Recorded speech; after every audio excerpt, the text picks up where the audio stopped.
You've got the dial tuned to Winnipeg's Classic 107. I'm Simon Rusnak. Well, a new name, but the same bold performances.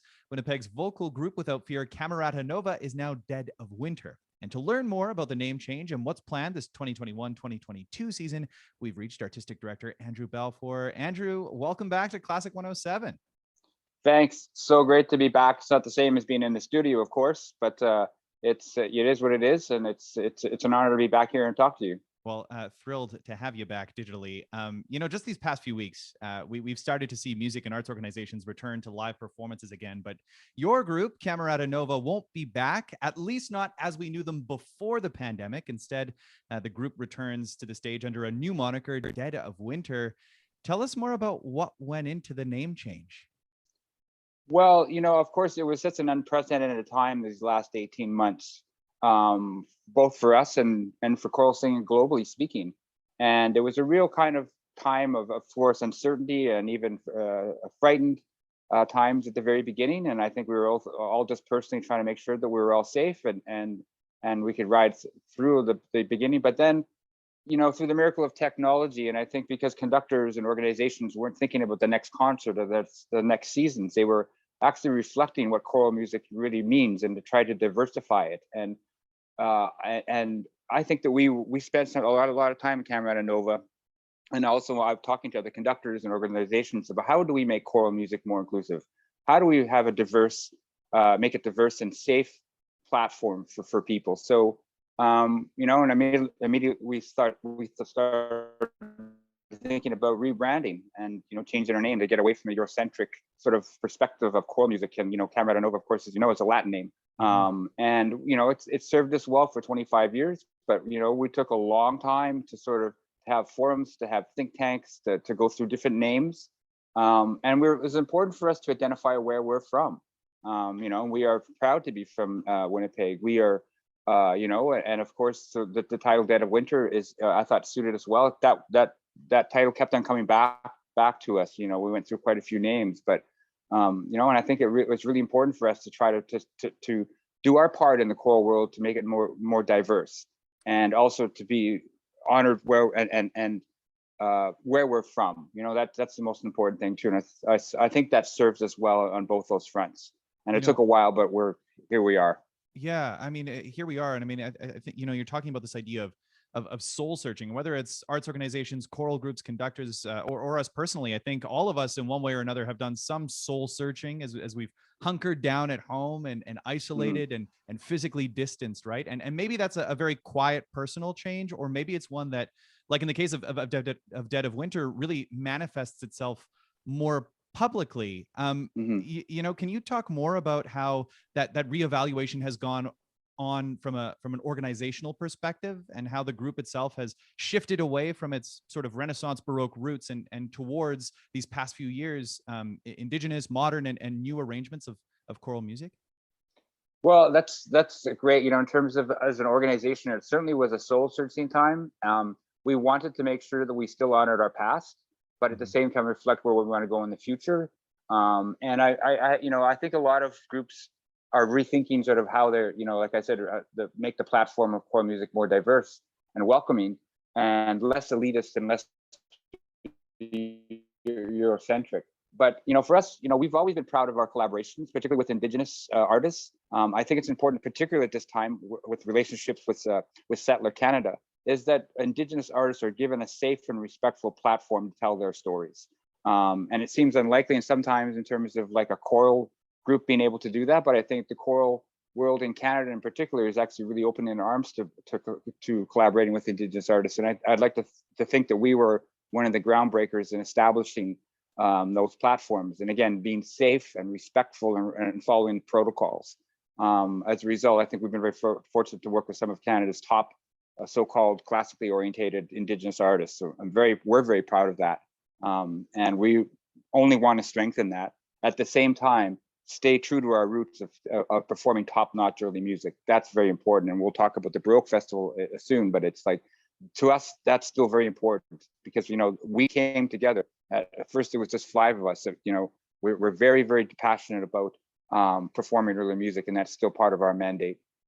I do want to chat a little bit more about this idea of identity, and you kind of just spoke to a little bit more, and then about how identity is reflected in a name. So the choir itself, made up mostly, if not entirely, I think, of non-Indigenous singers.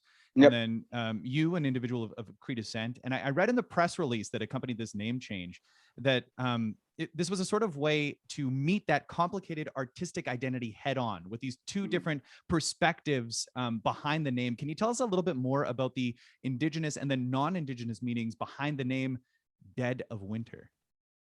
Well, certainly we're trying to, as we were going through the slow process of coming up with this rebranding, is that it was just a certain perspective that I brought to the table about this idea of getting away from the negative connotations of sort of the dead of winter, or this doesn't mean that at all in an Indigenous perspective. Of course, winter was always a time of rebirth, renewal, storytellings. There was a lot more time to reflect, I think. And I think that was important because that's kind of what happens in Winnipeg. And I think that's kind of why Winnipeg is a cultural capital, because we don't shut down and hibernate in winter. In fact, I think that's where the real creative time comes for Winnipeg and Manitobans. Certainly in the arts, when you see, the WSO's New Music Festival, the theater, the dance, the music, it's really a lot happens in winter in Manitoba. And I think that's, everybody says, Winterpeg, but it's just like, that's, it's important to actually celebrate that diversity and celebrate that creative time with us. And that's why we're very proud of this rebranding. And I think that it's just that's very important to us. If you're just tuning in, I'm chatting with Artistic Director of Camerata Nova, Andrew Balfour. My name is Simon Rusnak. So Andrew, while I've got you on the line, I do want to take a quick moment to walk through the season. We're still a ways away from the dead of winter first concert, November 27th and 28th. How do you open the first concert after this choral hibernation? Well, I guess in terms of timing, just the way things worked out, I think there's no better time in the year to celebrate coming back from this 18 months of non-singing is Christmas time.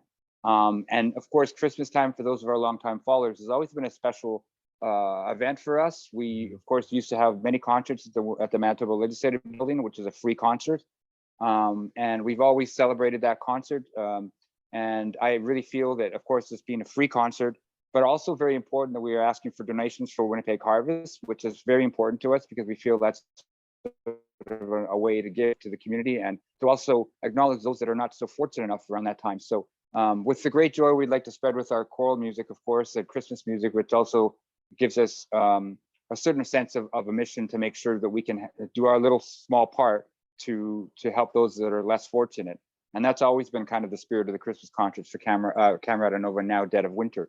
So it is we're so looking forward to it. We're so looking forward to being able to welcome back our old supporters, but also hopefully welcome new ones and make it make everybody feel welcome and less sort of just a classical concert. Yeah. We're going to be having, it's going to be conducted by co-director John Weens, and we're going to have some really unique pieces, some surprises, early music, and also some of the arrangements that we have done in the past years of commissioning composers to do arrangements of carols. So we're kind of celebrating some new stuff, but also just looking back at the past and really hoping that that people can come out for that.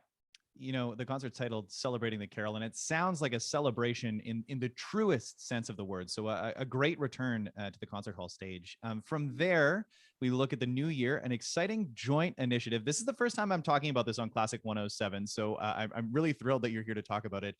It's a joint initiative between Dead of Winter, Canzona, and Polycoro, the premiere of the Winnipeg Baroque Festival. This is very exciting time for this, and this has been a long, this is one of the projects we've been working on the last year for the joint collaborations between Canzona under the direction of Kathleen Allen, Polycoro under the direction of John Weens, and we are very fortunate Dead of Winter is going to be welcoming internationally renowned early music specialist based here in Toronto, David Follis, who is the former founder and artistic director of the Toronto Consort. So this is very exciting. We're going to do 4 concerts. Each choir will do their own concert. Canzona will do their performance of performing English Baroque music. Polychoral will perform Italian Baroque music, and we are going to perform German Baroque music. And then we're going to come together on Good Friday, April the 15th, to perform the St. John's Passion with the Pacific Baroque Orchestra. Wow. So this is extremely complex planning. This is a big deal. Like, sorry, just to not glaze any of that over. This is a very big deal that this is happening in Winnipeg. Yes, we feel kind of, within the spirit of camaraderie in choral music, and of course we know that the Winnipeggers, Manitobas love choral music, and it says so in terms of the amount of choirs and choral activity in Manitoba. But we figure this is a way to celebrate and also to bring high-end performances of Baroque or early music to the Winnipeg stage. We are absolutely thrilled about this, it's just going to be a special week of performing. We're going to do workshops at the University of Manitoba. We're going to really try to spread the word, but also just educate, but also do outreach and bring fresh vitality to these masterful works of music. Looking forward to hearing more about that for sure. And then lastly, the highly anticipated performance and of Captive, the third installment in your Truth and Reconciliation series, which has featured the likes of Jeremy Dutcher and Lindsay Knight and Corey Campbell and Chris Dirksen. What can audiences expect? This is a very exciting project for us. And this is actually one of the projects that was shut down when we went into the media lockdown in March 2020. It was supposed to be in May, right? The big Yes, premiere. It was. And, it was, it actually, it's a fascinating project because in terms of, by the time we hit March 2020, all 3 composers, which is myself, Chris Dirksen, and Manitoban, now based in Toronto, University of Toronto, Elliot Britton, we had all completed scores for Captive. And the idea was that we would each have a personal perspective of the word captive. When we went into lockdown and when we were rescheduling the concert, and we didn't know at the time when we were going to be able to do it, all 3 of us wrote new scores because we had a different, of course, perspective of Captive. And I think you're going to find this is a very, very powerful, insightful collaboration. And we did record all 3 pieces during the lockdown. And so we're going to perform at a really wonderful venue. Of course, all Winnipeggers know the West End Cultural Center. So this is a very, particularly in this time of even trauma with the Indigenous communities and what they've been going through. And I think that both Elliot and Chris and myself really have been working very carefully with our material. I personally am writing a piece about Poundmaker and his wrongful imprisonment after the Red River Rebellion. And I think you'll also hear some absolutely unique ways to perspectives of choral music. Chris Dirksen with her electric cello and the way she rates requires is very powerful. And of course, Elliot Britton is an internationally renowned electroacoustic composer. So it's really an exciting, in the spirit of our Truth and Reconciliation series, it's very, very powerful and moving. And we're really hoping that we can continue these powerful collaborations through the next couple of years. A lot more to talk about there and a very important conversation to be had. So I look forward to welcoming you back then, Andrew. In the meantime, if people want to follow along, get updates, Camerata Nova's socials are still around, right? And the website is still around if people want to keep tabs on the goings on of Dead of Winter, right? Yeah, you can. Yeah, if you go to the Camerata website, it'll redirect you to deadofwinter.ca. Dead of Winter, all one word. We're very excited about our new look and the design. Of course, this is all another part of the complex, complexities of rebranding. But we have an excellent team. I am absolutely astounded at our administration and our board of directors, and of course the spirit of our singers. We couldn't do it without them, and we are very proud to be from Manitoba, and we are hoping to take this on a national stage. There are big plans for us to do a lot of work across the country. So this is very exciting. I have no doubt that this is just the first step in what is going to be an incredible journey. Andrew, thanks for taking the time to chat with me today. Thank you, Simon. She McGwitch.